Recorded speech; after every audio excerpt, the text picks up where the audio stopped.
Roy Orbison's mystery has been solved, and it's not a nice one. On April 23, 1936, Roy Orbison was born in Vernon, Texas. Orbison, Roy Kelton, is his full name.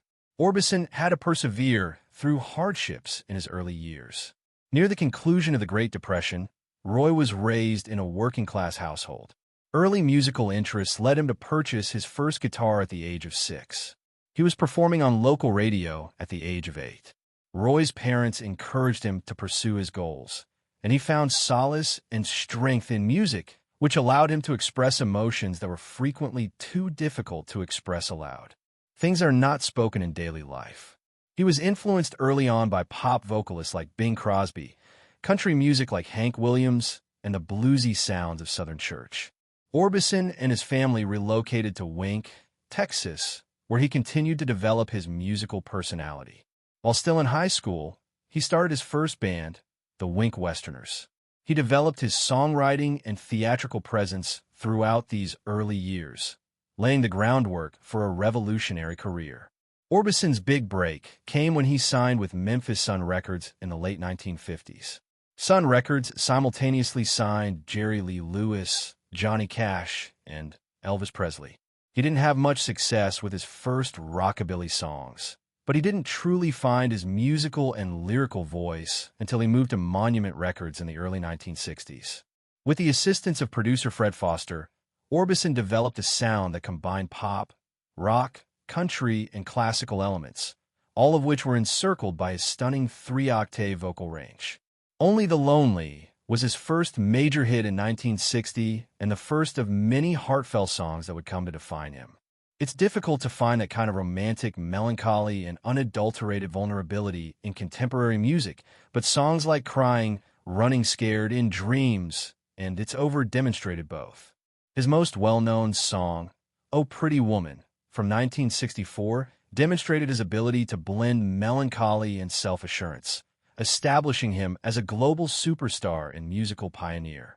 Roy Orbison was distinguished not just by the strength of his voice, but also by the words of his songs. Orbison sung of broken hearts, lost lovers, and empty nights at a period when rock and roll frequently celebrated unbridled youth and defiance. His songs resonated with many people worldwide because they reflected their own struggles and aspirations. Because he usually wore black and never displayed emotion behind his signature dark spectacles, he was often referred to as the Caruso of opera, the Big O of rock. Despite his decline in popularity in the 1970s, Orbison continued to compose and perform. His career took a significant turn for the better in the 1980s, and he became a major influence on a new generation of artists. In 1987, he was inducted into both the Songwriters Hall of Fame and the Rock and Roll Hall of Fame. He was hailed as having one of the greatest voices ever by both Bruce Springsteen and Bob Dylan. In the same decade, Orbison then returned to the recording studio and made a great impression with a heartfelt and exquisitely composed duet called That Lovin' You Feelin' Again, which he performed with well-known country rock singer Emmylou Harris. Both listeners and reviewers applauded the song for its poignant delivery and lovely harmonies.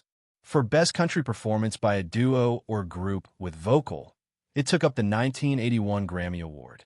Orbison's subsequent career was at its peak during this period, solidifying his place as a significant figure in American music, because it demonstrated that he had effectively transitioned into contemporary forms while maintaining the tragic romanticism that had made his previous work famous.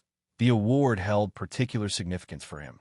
When Orbison joined the Traveling Wilburys, one of the most well-known rock supergroups ever in the late 1980s, even more people took an interest in him.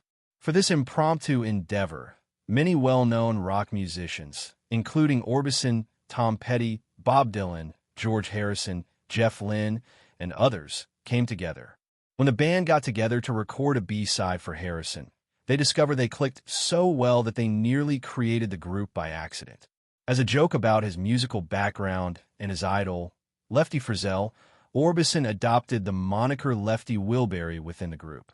Their debut album was The Traveling Wilburys Volume 1, which was released in 1988, received excellent reviews, and improved Orbison's reputation globally.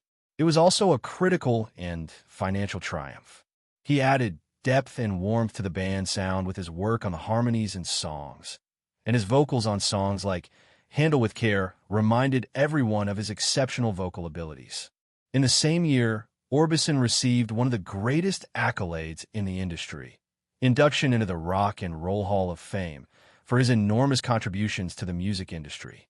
During his initiation, Bruce Springsteen, who had frequently cited Orbison as one of his greatest inspirations, hailed the singer's distinctive voice in a speech, referring to it as the voice of heartbreak.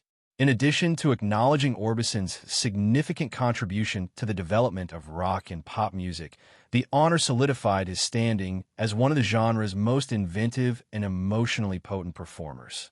Despite having numerous personal and professional issues throughout his life, Orbison was at the peak of his abilities in his final years. Even though Orbison passed away in December 1988, his influence and memory endured for a very long time. In 2014, to commemorate the 25th anniversary of his final studio album, Mystery Girl, a deluxe edition was released. One of the most significant and poignant editions was a cassette titled The Way Is Love that had never been heard before. The fact that Orbison's surviving sons, Wesley, Roy Jr., and Alex, contributed to the song's completion utilizing their father's original vocal recording made it much more poignant. Producers Jeff Lynne and John Carter Cash made the song flawless and eerily lovely. It linked parent and son, history and the future, and the past and the present. The Way Is Love, which gave fans a fresh perspective on Orbison's artwork, served as a charming reminder of how timeless his songs are. At the age of 21, Roy Orbison wed Claudette Frady, his high school sweetheart.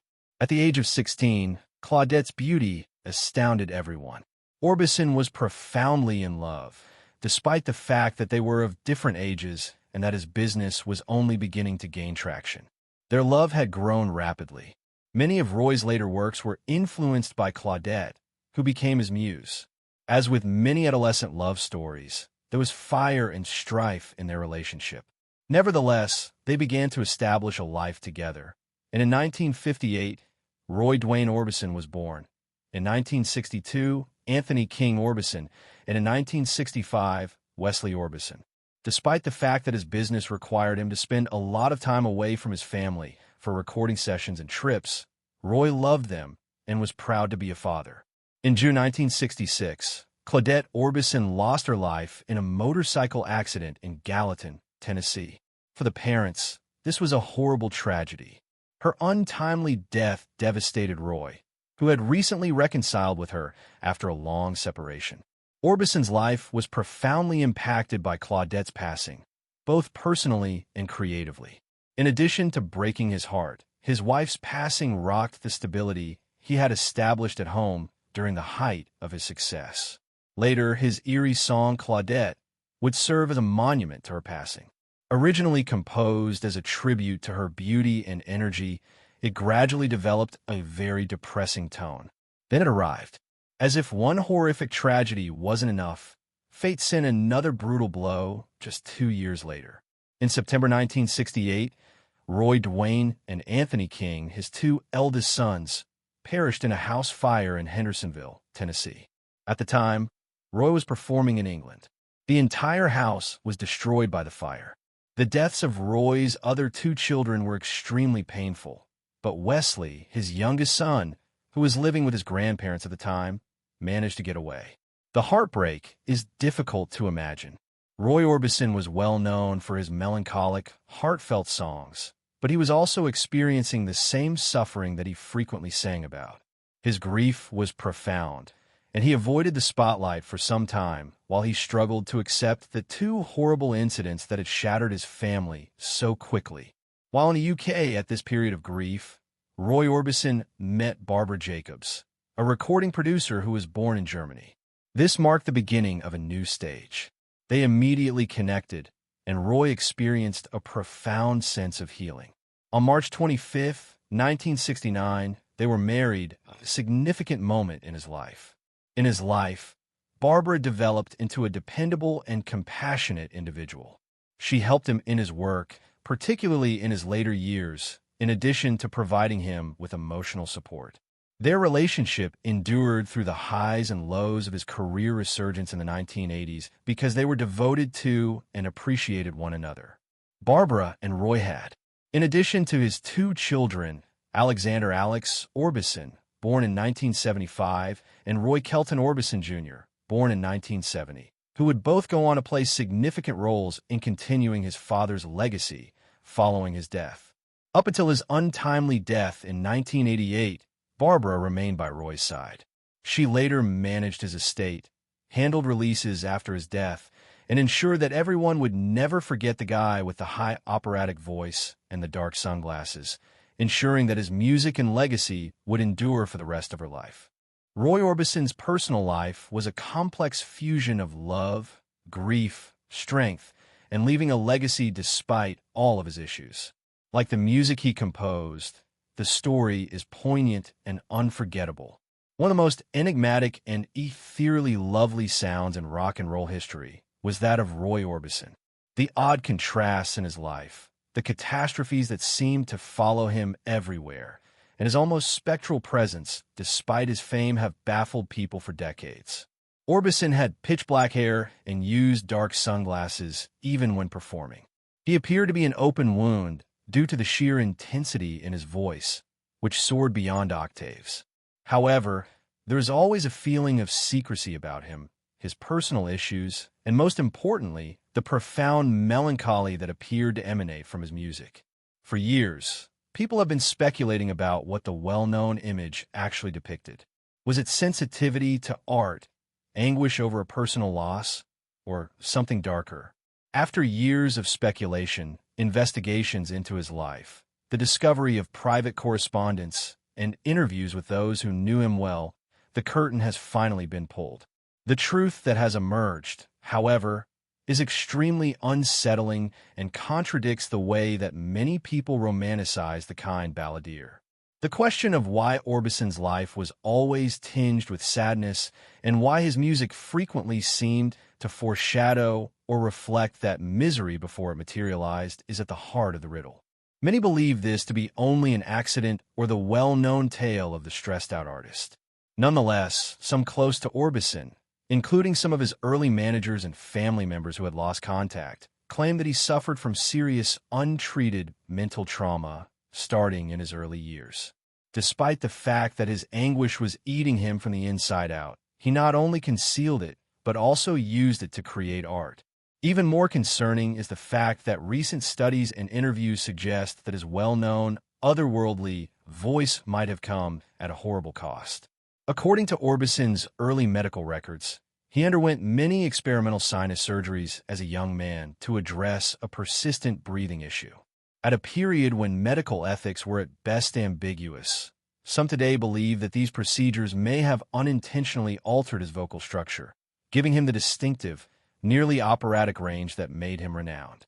He wrote some of the most poignant songs ever, such as Crying and Only the Lonely, but this also caused him to suffer from chronic pain, migraines, and other long-term harm that might have caused him to avoid social situations. Roy's life is of great interest to many, and his private life was quite depressing, almost like a Shakespeare tragedy.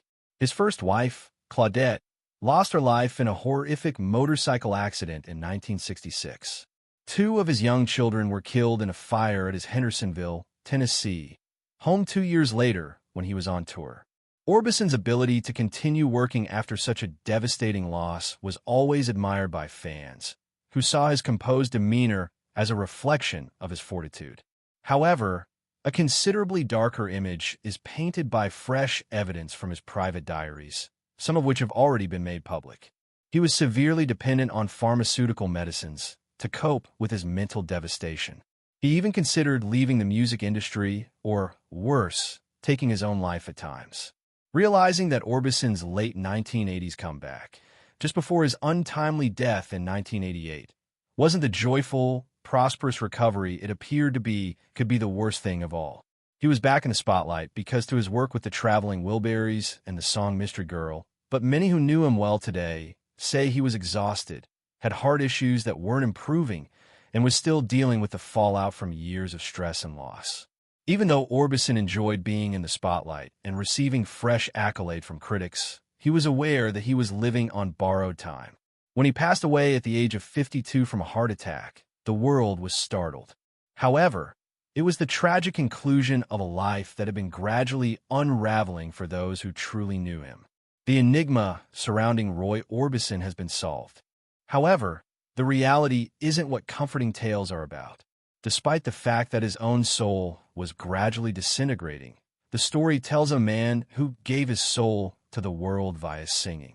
The lyrics, which were laden with loss and longing, the high voice, and the sunglasses obscured eyes weren't all choices made for aesthetic reasons. Despite being heard for decades, these pleas for assistance are only now completely comprehended.